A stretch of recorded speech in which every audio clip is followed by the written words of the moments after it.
Look at how beautiful those are. Gorgeous. All right, now watch the pull apart. You ready? That is beautiful. Look at that.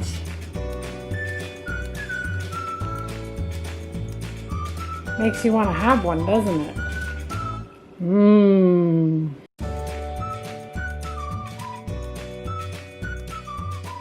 Hey everyone, welcome to Adventures in Everyday Cooking, where every day can be an adventure in your kitchen.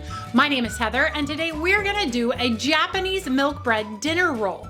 Now, I don't know if you've ever heard of this method before, but basically we're gonna create a roux that is also called a Tangzhong. And we're gonna use water, milk, and some flour. And you gluten-free folks, you're gonna love this. This method works for gluten-free. I made these today and they worked fantastically using a cup for cup blend of flour. So without further ado, let's do these Japanese milk bread dinner rolls. You ready? All right, I went ahead and recorded these earlier so that I could show you exactly what we were doing and be really close to the action. So in this skillet here, we are going to place 4 tablespoons of whole milk, 2 tablespoons of water, and 2 tablespoons of all-purpose flour. We're gonna get the heat on to medium and we are going to whisk the entire time it's cooking. While it's cooking, it will actually, at first it will feel like you're just doing milk and you're like, what am I doing? But then about a minute in, all of a sudden you start to get this sticky, tacky, weird roux. Like it's almost like you think it's wrong. And that's why I wanted to show you up close and show you how this works.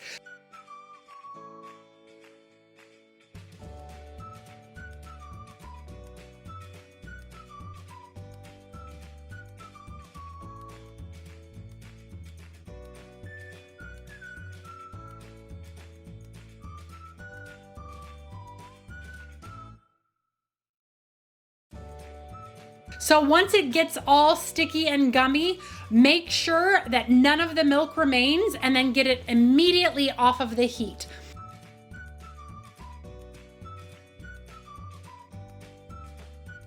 I usually put it into a little bowl and let it cool. So you want to just let it cool and leave it alone.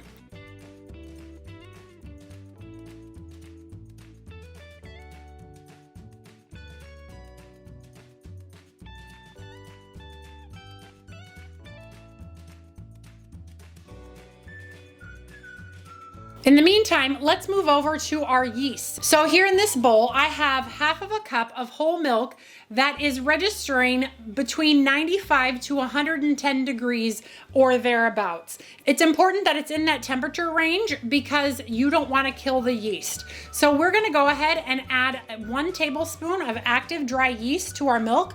We're going to mix it up and we're going to set it aside for 10 minutes.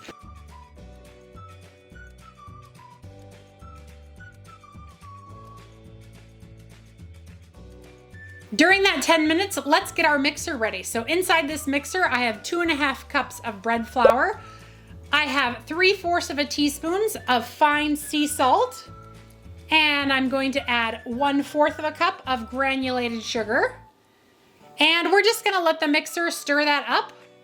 And then we're gonna let it sit for a second until our yeast is ready. Now that our yeast is ready, I'm gonna go ahead and add to this pot first my Tangzhong. So see how it's a gelatinous kind of weird? Yep, put that in. Get the mixer mixing. And then we're gonna go ahead and add our yeast mixture.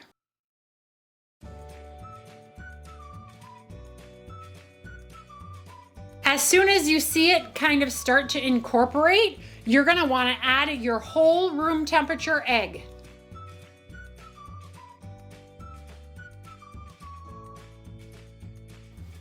And then you see that incorporate again. And now I'm gonna add the butter. And it's 3 tablespoons of butter, but I'm gonna do a little bit at a time until it's all incorporated in. And now I'm going to turn the mixer to medium and let it go for 5 minutes. Now, as we watch this mixer going and fast forward here, you can see that this dough looks very, very wet. But as it continues to mix and build that gluten structure, you will see it? It's starting to pull away from the sides of the bowl. And now we have a great dough. So let's pull this apart here. See how, let's do the stretch test.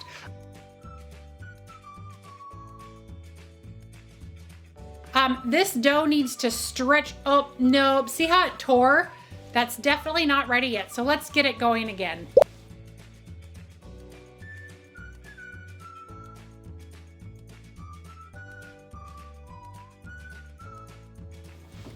All right, another couple minutes. Here, let's do the stretch test on this side.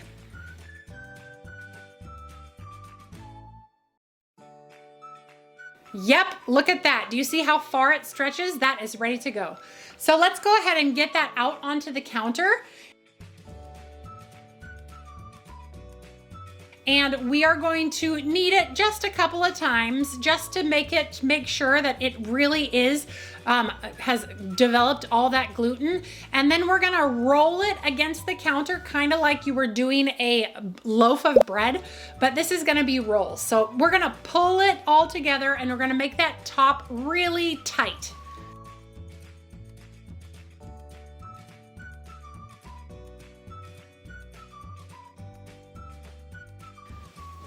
All right, then we're gonna get it into a oiled bowl and we are going to cover it and leave it at room temperature for 1 to 2 hours or until it is completely risen.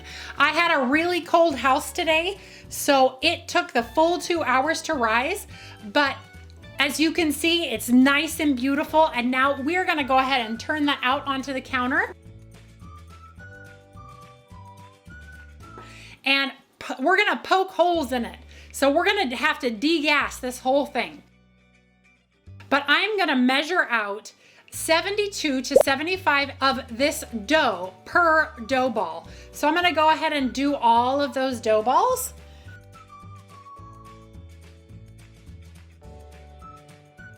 And then once they're all measured out, I'm going to push out all of the air one more time, and then I'm gonna fold that dough in like a package, and then I'm going to scoot it across the counter or across the mat until I create all that nice, beautiful tension on the top of the roll one more time.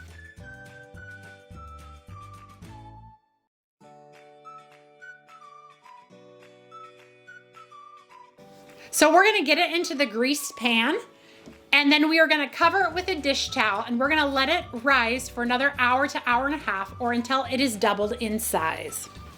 All right, we look at that. Those are definitely doubled in size. Okay, the next thing we're going to do is we're gonna cover this with an egg wash. So I have 1 whole egg and 2 tablespoons of water inside my bowl and a little pastry brush. And I am just going to, oh, you know what else you need to do? You also need to start your oven at 350. Let me make sure my oven's on. It wasn't. So we're gonna egg wash all the top of these. And trust me when I tell you, do not skip the egg wash step. The difference it makes in how beautiful your rolls are is pretty phenomenal. The first time I made these, I actually forgot the egg wash. I thought for some reason, I wasn't reading the directions. I mean, weird, right? And I thought it was supposed to be butter on the top of it, which was great. They browned up really well, but they weren't glossy and shiny. And I was like, huh, that doesn't really look like my picture. Aha, that's because I put the wrong thing on. So don't skip your egg wash. Just trust me, these will look beautiful. All right, so there you go. They're all ready to go into the oven at 350 for about 25 to 30 minutes, depending. Now, I like to temp my bread, so I have the Easy Read thermometer, and around the 25 to 26 mark, I will stick my Easy Read thermometer in there, and the center of the bread needs to read anywhere between 200 and 206 degrees. So as long as I'm reading somewhere in there, I know that my bread is completely cooked, and I'll never have that doughy, yucky middle. So We're gonna get this into the oven and we'll be back as soon as it's done. See you soon.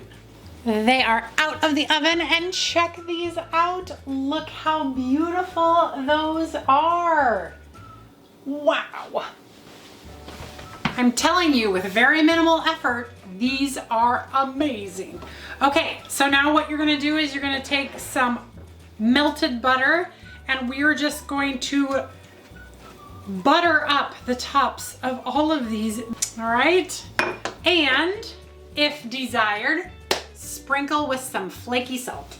And I have some kosher salt that I'm gonna use, but it works, it's fine. Oh my goodness, so stinking gorgeous. These are some fun rolls. All right, you ready for your close-up? You better be. I probably shouldn't be doing a close-up when they're this hot, but oh well. Famous last words, huh? Look at how shiny those are. Holy smokes. Such a fun one. Okay, now, I really shouldn't take them out. You need to let them cool in the pan for like, I don't know, 5 minutes or something. I don't know. But we're not gonna let them cool for 5 minutes. We're just gonna turn them out. Why? Because I'm a rebel. That's why. Look at how beautiful those are. Now, we need the close-up of the pull apart. Hold on. Look at how beautiful those are. Gorgeous. All right. Now watch the pull apart. You ready?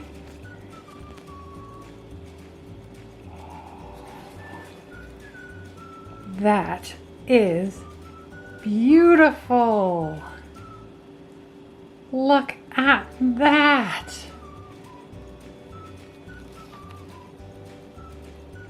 Makes you want to have one, doesn't it?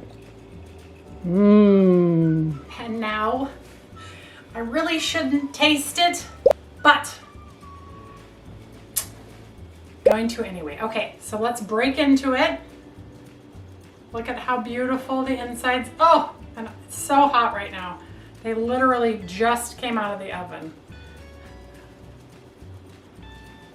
Oh, okay, let me get closer. Look at that texture inside. Oh, it's so delicious.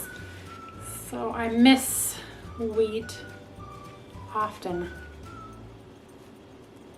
Mmm, that is such a good dinner roll. Wow. Mmm. This will be the secret between you and I. Really shouldn't be having wheat. But that's way too good. Way too good to not eat it. But those of you who came here looking for a gluten-free roll, you're in luck. I have one of those too.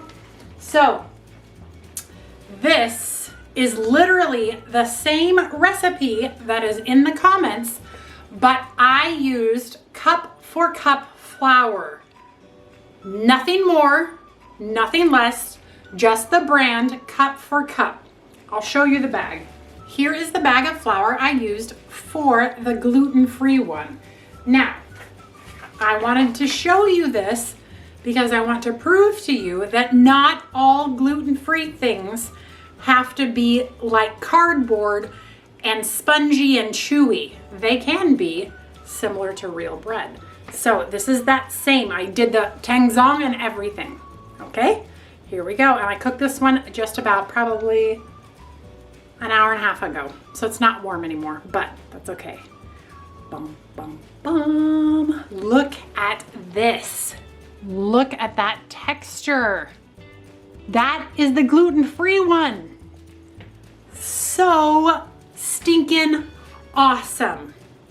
Now, the only difference is I would eat it, but I just ate half of a glutinous one.